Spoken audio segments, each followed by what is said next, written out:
Quiero durar un momento en oración y pueden estar abriendo la página de Mateo capítulo 7, pero oremos primero mientras se encuentra en Mateo 7. Nuestro Padre, venimos hoy con mucha alegría con las verdades que hemos cantado. Qué tan glorioso es de pensar sobre el Evangelio. Y decimos de nuevo y de nuevo que aleluya. Alabamos al Señor. Alaban a Dios por nuestra salvación. Nuestra salvación ha sido ganada en la cruz de Cristo. Y hoy, mientras consideramos nuestro texto, oro que nuestros corazones sean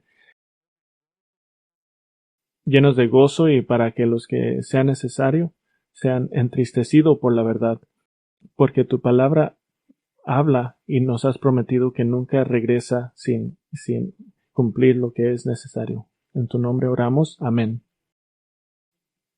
En Mateo 7 vamos a considerar versículos 7 a 12.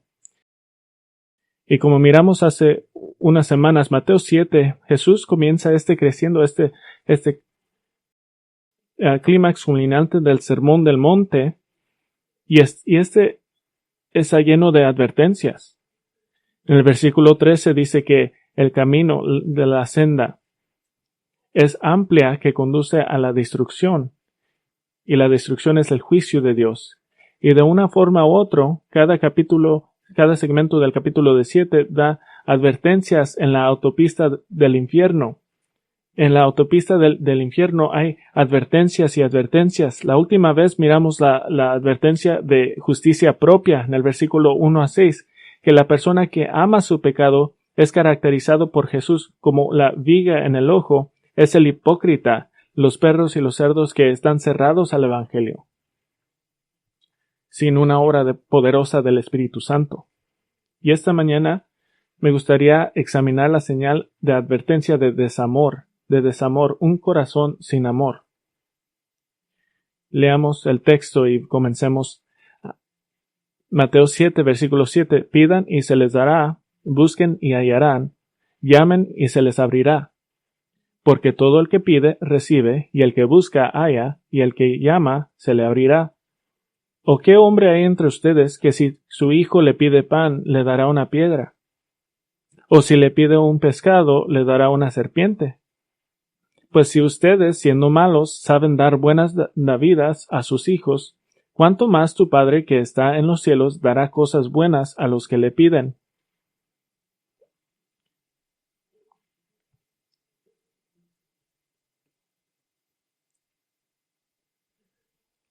Aquí Jesús nos da una idea de la naturaleza amorosa de su Padre Celestial. Y Jesús nos da esta idea, su naturaleza a los que les pertenecen. En el versículo 7 recibimos la invitación triple para los adoradores genuinos de Dios que le supliquen a Dios las invitaciones de pedir, y miramos que los que piden a Dios pueden esperar oración contestada. Hay una estipulación de caminar fielmente con el Señor. 1 Juan 3:22 dice, y todo lo que pidamos lo recibimos de Él, porque guardamos sus mandamientos y hacemos las cosas que son agradables delante de Él. Y si hablamos de nuestros motivos, Santiago 4:3 dice, piden y no reciben porque piden con malos propósitos, para gastarlos en sus placeres. Nuestra intención debe de ser hacer la voluntad del Padre. 1 Juan 5:14. Esta es la confianza que tenemos delante de Él, que si pedimos cualquier cosa conforme a su voluntad, Él nos oye. Entonces aquí en Mateo capítulo 7 Jesús da la ilustración de un padre humano y su hijo, y el hijo pidiendo pan no va a recibir una piedra. Un hijo pidiendo un pescado no recibirá una serpiente.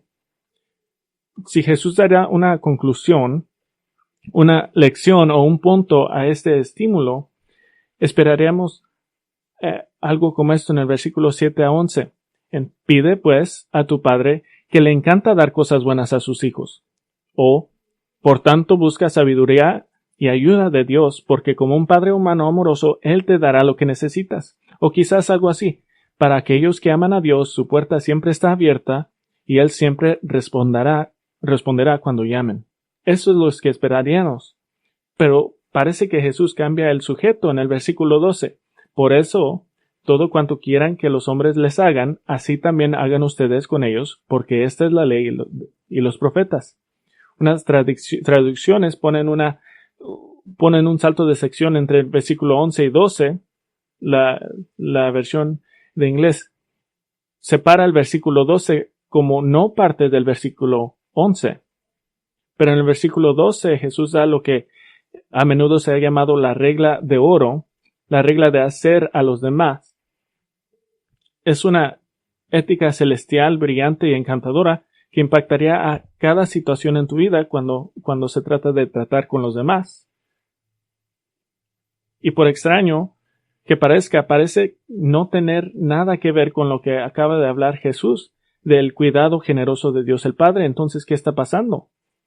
En el versículo 12, por eso, la conjunción, dice que las enseñanzas de 7 a 11 nos conducen a este punto. El versículo 12 es el tema de los versículos 7 a 11. Y en el versículo 12 Jesús está hablando de amarse unos a otros. Entonces, ¿cuál es la conexión? ¿Cuál es la lógica? Vamos a tomar nuestro tiempo a caminar a la respuesta de esta pregunta por desviarnos un poquito para poder desarrollar una comprensión del amor cristiano genuino. Comprensión del amor cristiano genuino. Y quiero darle 4 perspectivas para entender el amor cristiano genuino, y luego vamos a regresar a Mateo capítulo 7. Entonces, 4 perspectivas del amor cristiano genuino. Se las voy a dar ahorita y luego hablaremos más de ellas. La teología del amor cristiano genuino, la primera perspectiva. La naturaleza del amor cristiano genuino. La práctica del amor cristiano genuino. Y luego, regresando a Mateo 7, la prueba del amor cristiano genuino. Entonces, la teología, la naturaleza, la práctica y luego la prueba. Voy a darles muchas listas y espero que les ayude. Y luego vamos a cerrar nuestro tiempo.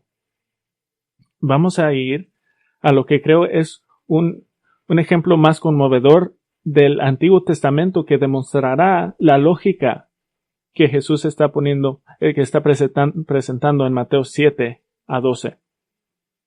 Pero ahora vamos a hablar de la primera perspectiva, la teología del amor cristiano genuino. Usaremos varios textos en Primera de Juan para ayudarnos y sería útil seguirlos allí. Vayan a Primera de Juan capítulo 4 para empezar y vamos a brincar de unos capítulos allí para mirar la teología del amor cristiano genuino. Y quiero dar unos puntos importantes sobre la teología de amor cristiano. Quiero hacer una lista primero. El amor tiene sus raíces en el amor elector de Dios. El amor tiene sus raíces en el amor elector de Dios. Primera de Juan 4:7. Amados, amémonos a unos a otros porque el amor es de Dios y todo el que ama es nacido de Dios y conoce a Dios. Porque el amor es de Dios, hemos nacido de Dios. Versículo 8 dice, Dios es amor. Versículo 10 en esto consiste el amor, no que nosotros hayamos amado a Dios, sino que Él nos amó a nosotros y envió a su Hijo como propiciación por nuestros pecados. Esta es la satisfacción en la cruz. En el versículo 16 miramos, Dios es amor. Versículo 19, nosotros amamos porque Él nos amó primero. Con toda la debida paciencia y respeto hacia aquellos que se niegan a creer la doctrina de elección, que Dios elige a los que serán salvos. El apóstol Juan es muy claro aquí que Dios es el iniciador de la salvación. ¿Por qué es importante? ¿Por qué hablamos de esto?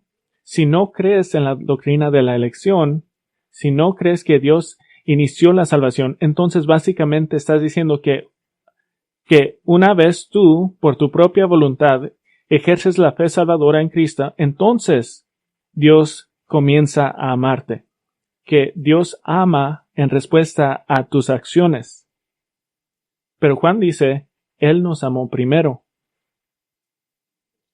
Jesús no fue a la cruz para que Dios te pudiera amar, Jesús fue a la cruz porque Dios te ama. Y hay una gran diferencia allí. Entonces, primero, nuestra teología de amor genuino, el amor tiene sus raíces en el amor elector de Dios. Allí comienza, allí debe de comenzar. Y otro punto importante, amarnos unos a otros es involuntaria, la respuesta involuntaria. Deje darles una versión más larga. Amarnos unos a otros es la respuesta involuntaria al amor elector de Dios. El amor de Dios viene primero y luego el amor de unos a otros es involuntario, es automático. Juan mezcla advertencias para amarnos unos a otros porque no lo hacemos perfecto, somos pecadores en cuerpos pecadores, pero nuestro amor a unos a otros es involuntario. Primera Juan 4:7. Todo el que ama es nacido de Dios y conoce a Dios. Versículo 8. El que no ama no conoce a Dios. Versículo 12. A Dios nunca lo ha visto nadie. Si nos amamos unos a otros, Dios permanece en nosotros y su amor se perfecciona en nosotros. Dios permanece en el que ama a los hermanos. Regresen al capítulo 1 de Juan 3, versículo 10. El apóstol Juan es tan fácil de entender, es tan claro. Todo es muy específico.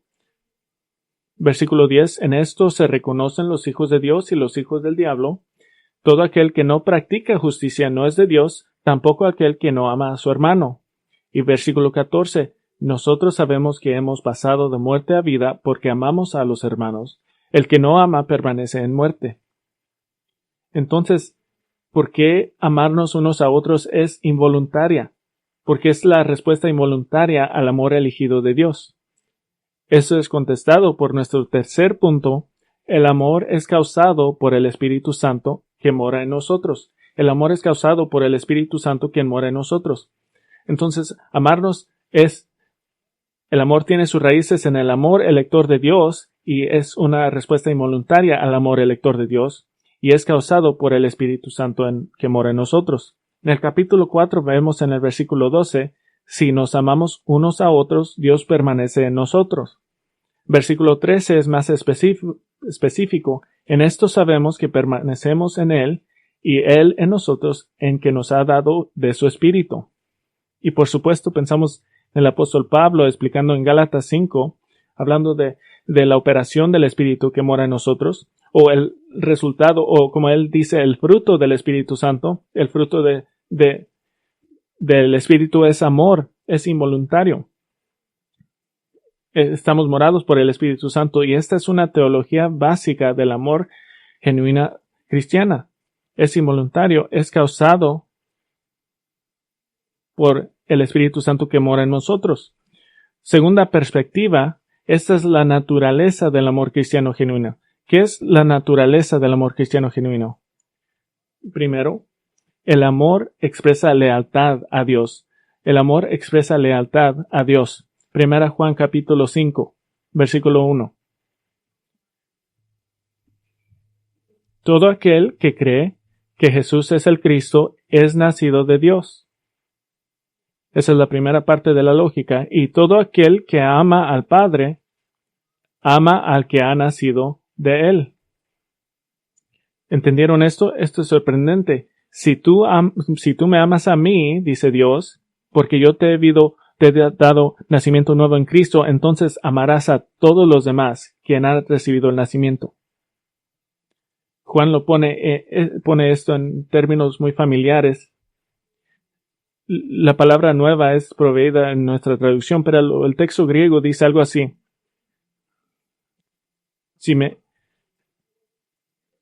Dice,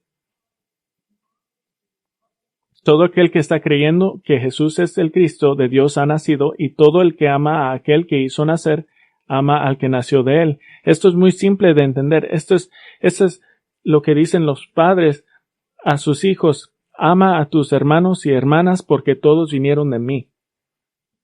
Muchos padres han dado esta plática y como padres saben que los entristece cuando los hermanos se pelean. ¿Cuántos padres han dicho a sus hijos, si tú me amas a mí, ustedes se amarán porque todos han venido de mí? Primero, el amor expresa lealtad a Dios. Segunda parte de la naturaleza del amor, el amor prioriza la iglesia. El amor prioriza la iglesia. Escuchen la amonestación de Pablo a las iglesias de Galacia. Gálatas 6:9. No nos cansemos de hacer el bien, pues a su tiempo, si no nos cansamos, segaremos. Así que entonces hagamos bien a todos según tengamos oportunidad, y especialmente, más importantemente, a los de la familia de la fe. Eso es concepto tan interesante que creo que hemos perdido en el evangelicalismo moderno. Si estás en Cristo, sí, tú eres la luz y la sal a un mundo que muere y debes de demostrar amor a tu vecino, a tu prójimo, pero Pablo no pudo ser más claro. Y más que todo a los de la familia de la fe.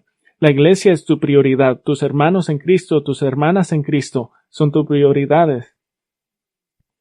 Después de tu familia, el enfoque principal de tu vida debe de ser el amor de tu hogar de fe, las personas con quienes pasarás la eternidad. Está fuera de equilibrio, desequilibrado decir, bueno, mi atención se centra en las personas perdidas que me rodean. Ellas son mi prioridad, soy evangelista. Y honestamente, como pastor, he visto la variedad de cristianos que se preocupan mucho a los perdidos, que involucran en cada oportunidad de evangelización, pero en veces esta persona puede tender a ser separada de la iglesia. Hemos visto personas que vienen a nuestra iglesia como una estipulación, dicen, vas a soportar mi ministerio, y siempre les decimos, no, ustedes vienen para unirse a nosotros no nos unimos a ustedes. ¿Quieren que los perdidos sepan que aman a Cristo? Entonces sigan el plan de Jesús al evangelicalismo. Juan 13:35, este es su plan. En esto conocerán todos que son mis discípulos si se tienen amor los unos a los otros. El acto más grande de evangelizar es amar el cuerpo de Cristo porque el mundo lo mirará. El amor expresa lealtad a Dios, el amor prioriza a la iglesia. Tercera parte de la naturaleza del amor.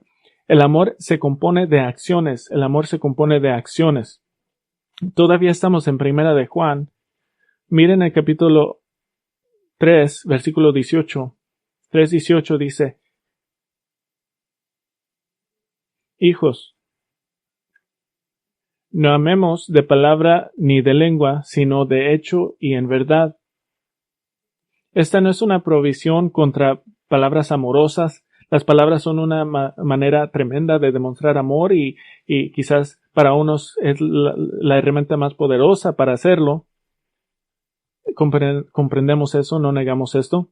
Pero Juan dice que el amor es más que hablar. El amor se compone de acciones, de hechos, obras en griego, cosas que hacen. Y estos hechos se hacen con un corazón puro, en verdad, no como una demostración que parece amor, no haciendo algo para que sus acciones le traigan atención a nosotros, para recibir las gracias o cualquier cosa. Pero estas son acciones que se hacen con un corazón interno genuino de consideración por el otro. Juan usa el verbo amar, el verbo griego clásico agapao. Es la forma, una de las palabras más escritas en el estudio de palabras griegas. Este es de demostrar calidad e interés por el otro, estima, afecto o consideración.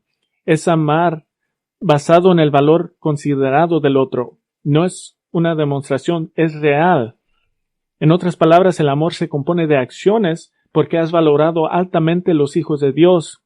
Primera de Juan 5:1, si me amas a mí, amarás a los que he salvado. Debes de evaluar los hijos de Dios, porque han sido comprados por el mismo Salvador que tú has sido comprado. La naturaleza del amor cristiano genuino es que expresa la lealtad a Dios, prioriza la iglesia, se compone de acciones. Tercera perspectiva sobre el amor cristiano genuino es la práctica del amor cristiano genuino. La práctica del amor cristiano genuino. Primero, el amor sirve unos a otros. El amor sirve unos a otros. Es muy importante de dejar claro que la iglesia, como el proclamador de Cristo en la tierra, tiene el deber de exponer al mundo al Evangelio. Y eso debe de ser un esfuerzo de la iglesia completa. Pero esta está ligada en servirse los unos a otros. No pueden separar los dos. No podemos decir, nuestra iglesia es una iglesia que sirve y esta iglesia es una iglesia que evangeliza. No, van juntos. Por ejemplo, los dones espirituales que da Pablo en Romanos 12 tienen un doble propósito. Sirven unos a otros y sirven al propósito del evangelio en la iglesia. Dan una lista los que sirven. Esto es haciendo las tareas pequeñas, insignificantes, y están ayudando a la proclamación del Evangelio. Aquellos que enseñan, esto le ayuda a los hermanos y hermanas dándole la comida buena de la palabra de Dios y los equipa a vivir vidas cristianas para la gloria de Dios, que habla del Evangelio. Los que exhortan, esto sirve a los hermanos y hermanas a acelerar la piedad en sus vidas, que les ayuda a los demás ser más eficaz para el Evangelio. Pablo habla de los que dan, esto le ayuda a los hermanos y hermanas proveyendo pastoreo para todo el cuerpo, en soportar a los pastores.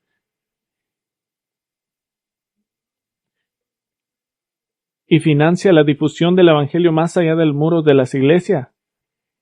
A mí me encanta estar en Grace Bible Church porque son muy generosos, la más generosa que he habido. Pablo habla de los que lideran, esto le da al cuerpo oportunidades de servir, es la responsabilidad, es de proveer oportunidades de servir, y también crea ministerios sólidos con numerosas facetas. Y luego los que demuestran misericordia, esto sirve a los hermanos y hermanas en sus momentos más vulnerables y demuestra al mundo que el amor es de Dios. Entonces, primero, en la práctica de amor cristiano genuino, el amor sirve unos a otros. Segundo, el amor sufre el uno por el otro. El amor sufre el uno por el otro. Pablo escribió a la iglesia de Colosenses al respecto del sufrimiento por la fe en Colosenses 1:24. Ahora me alegro de mis sufrimientos por ustedes y en mi carne, completando lo que falta de las aflicciones de Cristo, hago mi parte por su cuerpo, que es la iglesia. No está diciendo que Cristo falló de cumplir su ministerio, sino que los cristianos tomaron el manto del sufrimiento de Cristo en su nombre. Si lo puedo decir así. Si estás tratando de crear una experiencia de iglesia que es provista de sufrimiento, de sacrificio, de dolor y sudor y molestias, entonces no está en línea con el cargo que nos sírvanos unos a otros sacrificialmente. Piensen en esto. En Apocalipsis 2:8-11, Cristo le dijo a la iglesia de Esmirna que iban al punto de entrar un tiempo de gran sufrimiento y algunos serán encarcelados o asesinados. ¿Qué pasaría en una iglesia americana con ese mensaje? Bueno, siento que el Señor me lleva a cambiar de iglesia. Pero se les ocurrió que alguna vez que los cristianos de Esmirna podrían haber simplemente cambiado de iglesia, pero no lo hicieron. Es completamente egoísta pensar de la iglesia en términos de crear una experiencia cómoda para mí mismo. El amor sirve unos a otros, el amor sufre el uno por el otro. Tercera parte, el amor se difiere el uno al otro. El amor se difiere el uno al otro. ¿Quieren comenzar una avalancha de bendiciones en la iglesia local? Sea el que genuinamente obedece en todo respecto. Filipenses 2:2-3. Hagan completo mi gozo siendo del mismo sentir, conservando el mismo amor, unidos en espíritu, dedicándonos a a un mismo propósito, no haga nada por egoísmo o por vanagloria, sino que con actitud humilde cada uno de ustedes considere al otro como más importante que a sí mismo. Si entienden esto, van a vivir una vida cristiana caracterizada por el amor. Y eso se va a pasar a los que están a tu alrededor. Serán ejemplo de humildad, impactarán radicalmente a todas las personas egoístas que están alrededor de ti cuando ven tu ejemplo. Ellos irán a casa regañados y listos para seguirte a ti. Para un líder, la incapacidad de diferir es un factor descalificador porque te hace como Diótrefes de Tercera Juan que le gusta ser el primero. Los que le gusta ser el primero no deben de ser primero. Qué simple es realmente. El amor sirve unos a otros, el amor sufre el uno por el otro, el amor difiere el uno hacia el otro. Y les he dado 3 perspectivas del amor genuino cristiano. Y ahora quiero regresar a nuestra 4ª perspectiva, la prueba del amor cristiano genuino. Ahora podemos regresar a Mateo capítulo 7 y vamos a reconstruir la lógica, el argumento y la justificación detrás del hecho que Jesús parece de cambiar completamente de tema en el versículo 11 a 12. Para reconstruir la lógica, creo que nos ayuda a trabajar hacia atrás. Entonces les voy a dar unas declaraciones que explicarán la justificación que Jesús está dando, trabajando hacia atrás a través del texto. La primera declaración, esta es la lógica, el verdadero creyente ama a Dios con su obediencia. El verdadero creyente ama a Dios con su obediencia. Jesús expresa que la regla de oro abarca la ley y los profetas, que todos los mandamientos del Antiguo Testamento que hablan de cómo un miembro de la comunidad del pacto está resumido completamente por la ley de oro. Primera Juan 5:3 dice, porque este es el amor de Dios, que guardemos sus mandamientos. Juan 15:14, ustedes son mis amigos si hacen lo que les mando. Entonces, es decir, el amor a Dios en el creyente verdadero se expresa en la obediencia. Segunda declaración. Primero es el verdadero creyente se expresa en la obediencia. La segunda declaración, la obediencia a Dios se expresa amándonos unos a otros. La obediencia a Dios se expresa amándonos unos a otros. Todo cuanto quieran que los hombres le hagan, así también hagan ustedes con ellos. Primera Juan 5:2. En esto sabemos que amamos los hijos de Dios cuando amamos a Dios y guardamos sus mandamientos. Amando a Dios y amando a los hijos de Dios están unidos. Tercera declaración. Amarnos unos a otros se hace como Dios ama. Amarnos unos a otros se hace como Dios ama. ¿Cómo ama Dios a sus hijos? Él dice, pidan y se les darán, busquen y hallarán, llamen y se les dará abierto. Si se les olvida, en inglés es un acronismo. Pidan, busquen, llamen, ama con generosidad. Cuarta declaración. Por tanto, solo el que ama a su hermano de su corazón, solo el que ama a su hermano como Dios ama, es un verdadero creyente. Solo el que ama a su hermano como Dios ama es un verdadero creyente. Esta es la prueba de la salvación.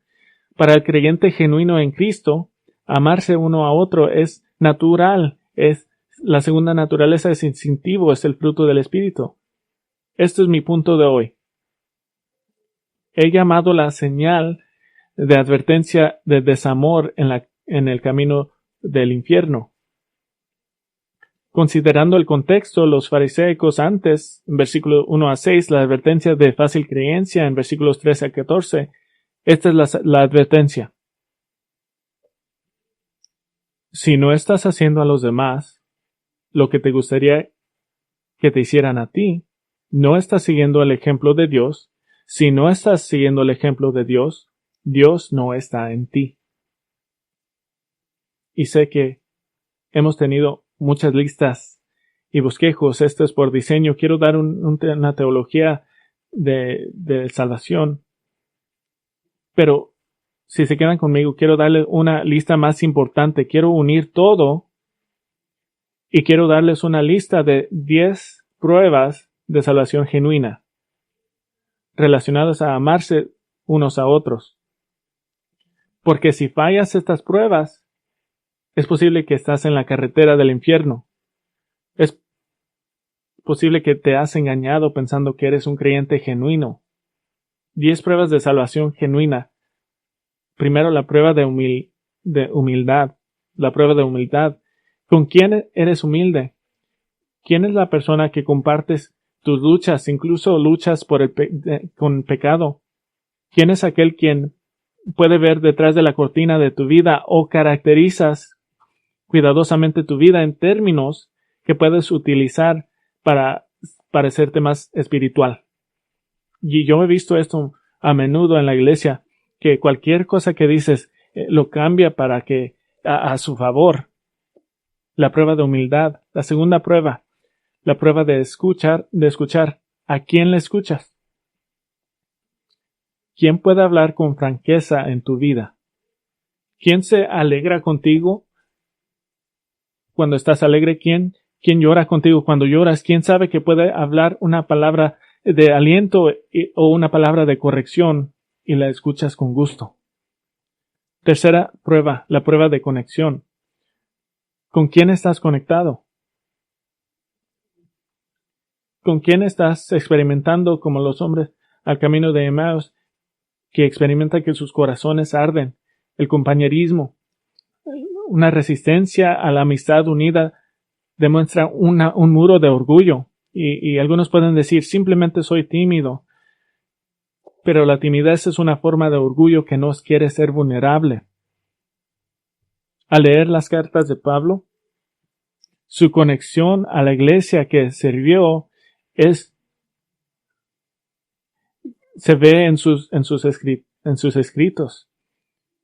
Quiere mirarlos.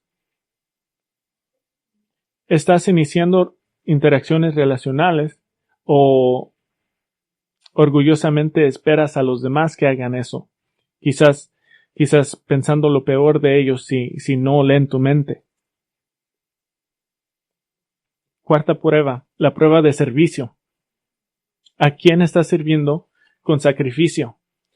Si te pido que escribas 4 o 5 personas a quien estás sirviendo,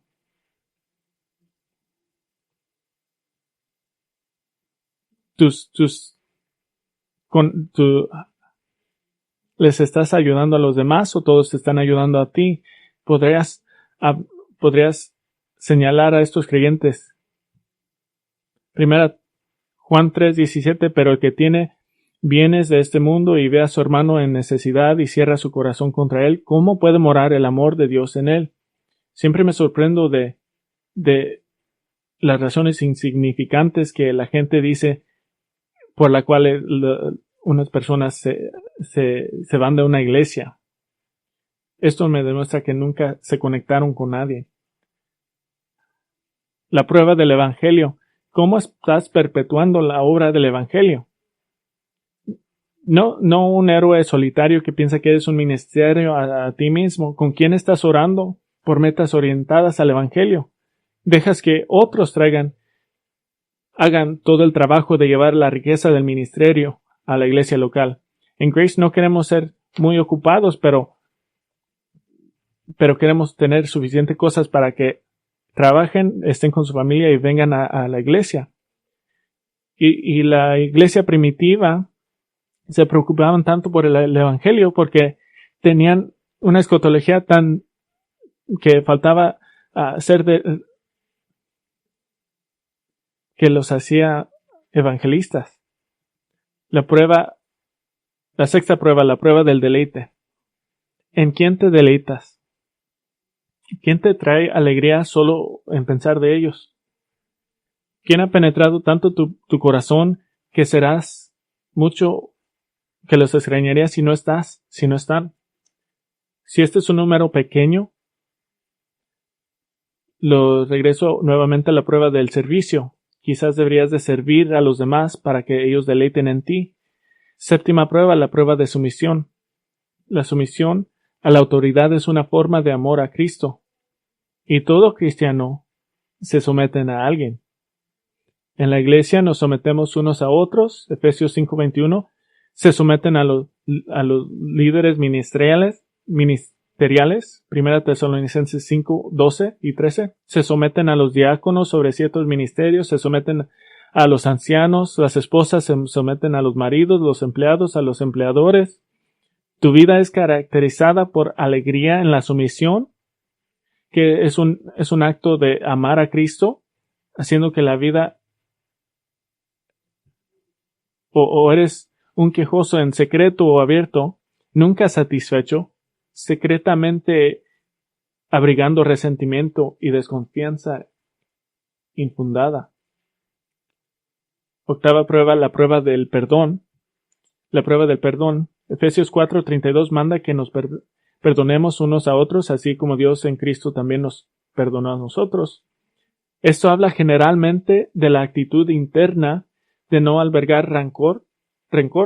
Nunca se tiene el derecho de hacer esto. Nunca podemos pensar que alguien es menos digno del amor de Dios que nosotros. Lucas 17 habla del acto externo de responder al arrepentimiento y restaurar la relación. Pero si crees que ciertas personas no tienen derecho a tu perdón y que albergas amargura, esta es una señal de que piensas que están por encima de ellos. Negarse a dejar de albergar pensamientos amargos contra una persona puede indicar la incapacidad de perdonar. Y los incrédulos no pueden perdonar porque no tienen base para hacerlo. Solo los perdonados pueden extender el perdón. Versículo prueba 9, la prueba del arrepentimiento. Cuando un creyente, un amigo o un familiar menciona un pecado observado, ¿les escuchas? Y respondes en humildad, les das gracias por ayudarte a ser más como Cristo y a acelerar ese proceso. O los que están más cerca a ti han aprendido que no pueden hacer esto porque los vas a atacar a ellos. Les has dado el mensaje a todos los demás que pagarán un precio emocional alto y exigente por atreverse a señalar una área más pequeña de cómo puedes mejorar tu vida a semejanza a Cristo. La última prueba, la prueba del pensamiento. La prueba del pensamiento. 1 Corintios 13:7 dice que el amor todo lo sufre, todo lo cree, todo lo espera y todo lo soporta. Esto tiene que ver con cómo piensas sobre los demás. ¿Qué es tu pensamiento sobre ellos? ¿Es tu pensamiento en los demás? Si se pone en el radio, ¿esto sería bien? ¿Estarías bien con esto poniéndolo en el radio?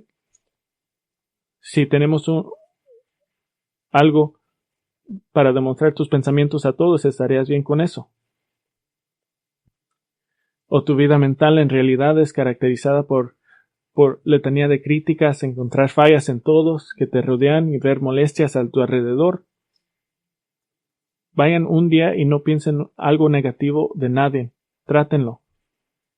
Y con esta prueba, estas 10 pruebas, para tener una excusa, para remover una excusa, si tu respuesta para uno o más de estas pruebas, si tu respuesta es solo con tu esposa o esposo, hasta el mundo hace eso.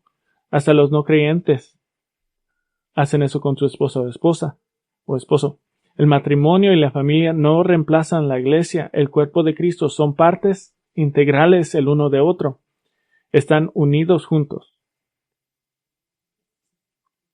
O si usted diseña cuidadosamente su vida para demostrar la apariencia de cercanía con la gente, pero siempre es gente en otros lugares, no en tu iglesia, entonces eso es esto es alguien protegiéndose mientras dan la impresión de tener relaciones grandiosas y tremendas.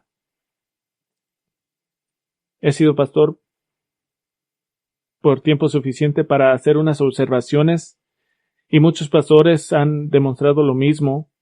Todos lo hemos visto. Y este es el miembro que solamente está de paso.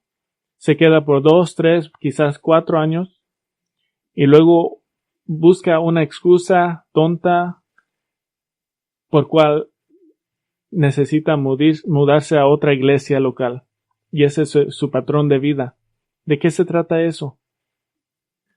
En muchos casos creo que las relaciones comenzaron a volverse demasiado cercanas, o que otros estaban notando un distanciamiento y comenzaron a presionar para que se involucraran más en un grupo pequeño y es tiempo de moverse para no estar con estas personas. Generalmente la culpa cae sobre los líderes y luego la persona llega a una iglesia nueva y es invisible de nuevo. Este es el punto. La persona que ama genuinamente a Dios, el amor que Dios le ha dado porque sus pecados han sido perdonados y el Espíritu Santo habita en él, esa persona ama involuntariamente al pueblo de Dios. Es instintivo, es innato, es natural. Y si usted honestamente en su propio corazón saben que están manteniendo a los demás a distancia, eso no es un problema de personalidad. La Biblia no reconoce la idea de personalidad. No es un problema con todos los demás. Es potencialmente un problema espiritual de la más alta magnitud. Un desamor por el cuerpo de Cristo, que significa que no eres parte del cuerpo de Cristo. Estoy obsesionado, como tu pastor, en mirar cada uno de ustedes en el cielo. Estoy obsesionado a ayudar a organizar la reunión en el cielo de Grace Bible Church. No quiero mirar y preguntar, ¿dónde está fulano?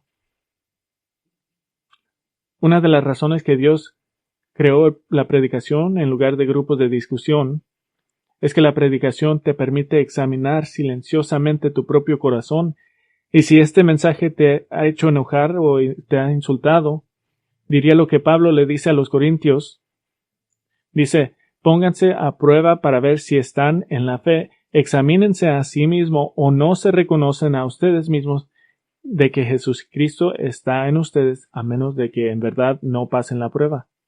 Quizás se justifiquen internamente. Amo a Dios, pero me cuesta amar su pueblo. No hay categoría en las escrituras de eso. Entonces estás en desobediencia masiva o no estás en Cristo. Recuerda la prueba de la salvación. Todo aquel que cree que Jesús es el Cristo es nacido de Dios. Todo aquel que ama al Padre ama al que ha nacido de él. 1 Juan 5:1. Quiero darles una ilustración y no tienen que abrir la página a eso. Quiero que se relajen y escuchen. Una de las ilustraciones más conmovedoras de que la persona que habla a Dios ama al pueblo de Dios y la persona que habla al pueblo ama al pueblo de Dios, ama a Dios. Uno de los ejemplos más conmovedores y más dulces de esa conexión del amor de Dios y el pueblo de Dios, una fe genuina que aman involuntariamente al pueblo de Dios, se encuentra en la historia de Ruth, una joven viuda moabita. Y quiero hablar de esto. Quiero recordarles de la historia. Su marido, un judío joven, había muerto, dejando sola a su cuñada y a su suegra, Noemí. Noemí, una viuda, quiere regresar a su hogar original de Belén y anima a sus nueras a regresar a sus familias. Quédense aquí en Moab. Orfa se regresa a su familia y a la adoración de los dioses paganos de Moab. Pero Ruth se queda con Noemí y Noemí de nuevo le dice, vete a casa. Pero Ruth 1:14 dice que Ruth se quedó con ella. Y luego Ruth da esta declaración no solo del amor por Noemí, sino también de amor por Dios. Ruth 1:16 dice, pero Ruth le respondió, no insistas en que te deje o que deje de seguirte, porque donde tú vayas yo iré, a donde tú mores moraré, tu pueblo será mi pueblo y tu Dios mi Dios. Podría sentirse tentado de que convertirse en un adorador genuino de parte de Yahvé es parte del paquete de quedarse con Noemí. Que estoy junto con Noemí y vamos a estar juntos aquí y eso se supone que tengo que ser adorador de Yahvé, que va a tomar la apariencia de ser un adorador genuino de Dios, ya que va a estar viviendo en la tierra de los judíos. Pero quiero que supongan esto. Quiero que consideren esto. Noemí le dijo a Ruth que regresara a su propio pueblo con su propia familia. Ruth, todavía muy joven, habría tenido familia numerosa que le darían proporción, seguridad, provisión hasta el momento que encuentre otro marido. No habría estado en una situación de una viuda mayor, sin hijos y sin familia. Entonces, ¿por qué abandonaría todo eso, toda esa seguridad y provisión para seguir su suegra a una ciudad, a Belén? Porque en Belén ella no tendría respeto, no tendría nada, sería una viuda de una nación extranjera, una nación que fue maldecida por Dios por el maltrato a Israel. Su amor por Naomi era tan fuerte, y no niego que su amor por Noemí era fuerte, pero teológicamente es más probable que cuando ella dijo, porque a donde tú vayas yo iré, a donde tú mores moraré, tu pueblo será mi pueblo y tu Dios mi Dios, no es que Ruth está diciendo, si voy contigo, voy a comenzar a adorar a tu Dios. Esto no es lo que está pasando. Ya era una adoradora de Yahvé y ahora conocía precisamente una otra adoradora de Yahvé, conocía a Noemí.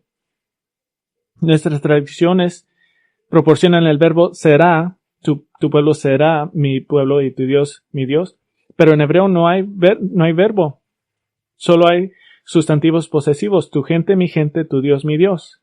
Es común proporcionar un verbo en frases como esa, será como un verbo de futuro, pero es una suposición. Es mucho más probable que sea simplemente tu pueblo es mi pueblo y tu Dios es mi Dios. Ruth había abandonado la adoración del dios moabita Kemosh y se había convertido en una genuina adoradora de Dios de Israel. Si regresaba a su familia, estaría rodeada de adoradores de Kemosh. Y si tienen dificultad relacionándose a esto, si están en una nación extranjera, con una iglesia cristiana, y esa nación era de tu suegro, de tu hermana, y todos los hombres se mueren y regresa a su adoración pagana y tu suegra, la última cristiana que está en la tierra, dice, ya me voy, tú dirías, no, yo me voy contigo. Porque el amor de Ruth por Noemí no era solamente porque era una nuera, era porque ella adoraba a Yahvé con Noemí y estaba unida en un nivel más allá que su propia familia. Orfa fácilmente se fue y dijo, oh, me quiero quedar, pero luego se fue. Pero Ruth se quedó con Noemí porque era la última miembro de su iglesia. Era la única adoradora de Dios que ella conocía y no podía estar sin ella. Si estás obligado y lleno de alegría de amar al pueblo de Dios, si no puedes imaginar la vida sin la dulce comunión de los santos, si sabes plenamente que Todos somos pecadores débiles, pero somos salvos por gracia y te pones en la misma categoría. Si la comunión de tu conexión con otros afirma que afirma que estos son los vínculos más grandes que tienes en esta tierra, si el placer de reunirse con el pueblo de Dios es fresco, es como la frescura de rocío de la mañana, y quieres estar con tus hermanos y hermanas en Cristo, usted puede consolarse en su salvación, porque como dice Juan, 1 Juan 3:14, nosotros sabemos que hemos pasado de muerte a vida porque amamos a los hermanos. Consuélense en eso. Pero 1 Juan 3:14 continúa, el que no ama permanece en muerte. Cualquiera persona puede decir, claro que amo a Dios. Muchos incrédulos dicen lo mismo. Hasta pueden decir, claro, amo a Jesús. Y tal vez te puedas engañarte a ti mismo. Pero Jesucristo es tan amable y nos da tanta gracia que podemos mirar este examen y si eres honesto así con sí mismo, amas a los redimidos. La iglesia llena tu alma de deleite de tal manera que tu corazón casi estalla con la necesidad de reunirte con ellos y tener compañerismo juntos. Esa puede ser la pregunta más importante que te hagas, porque eso dice la verdad sobre el estado de tu alma. Oremos juntos. Nuestro Padre, venimos hoy dando gracias por las advertencias en Mateo capítulo 7 y qué tan amable y gentil es Jesús con esta advertencia que nos dice lo que quieras que hagan, hazlo tú. Y esta es la ley de los profetas. Acabando de terminar de dar esta ilustración de cómo es el amor de Dios y dándonos la lógica de que si no amas en esta forma, entonces no estás en Cristo. Te damos gracias por el libro de Primera de Juan, que más de 2 docenas nos explica que porque nos has amado primero, solo por eso podemos amar. Y el que no ama a su hermano no está en Dios.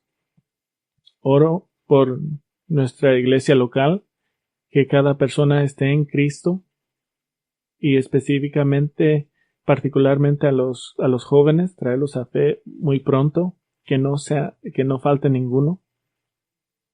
Oro por cualquier persona que esté escuchando esto en este cuarto o escuchando después. Si hay una duda de que realmente no amo el pueblo de Dios, oro que ese sea el momento que el Espíritu de Dios regenera y trae fe y trae arrepentimiento. Y oro por nuestra iglesia local, que seamos caracterizados por amor y que hasta los que caminan que entran por nuestras puertas se van sorprendidos y dicen, esas personas se aman se aman y me aman a mí. Que puedan nos demostrar que pertenecemos a Cristo por cómo nos amamos los unos a otros. Estamos empezando nuestro año de calendario y oro que nos decidamos de amar el cuerpo de Cristo a un alto nivel, con más determinación que jamás hemos visto. Y Señor, todo esto es posible por la obra de Cristo en la cruz. Y mientras venimos ahora a la más importante y seria y significativa porción de adoración cristiana, la cena del Señor, desde el tiempo de comunión. Oro que nuestros corazones sean llenos de gracias por la gran salvación que nos has dado. Te damos gracias en el nombre de Cristo. Amén.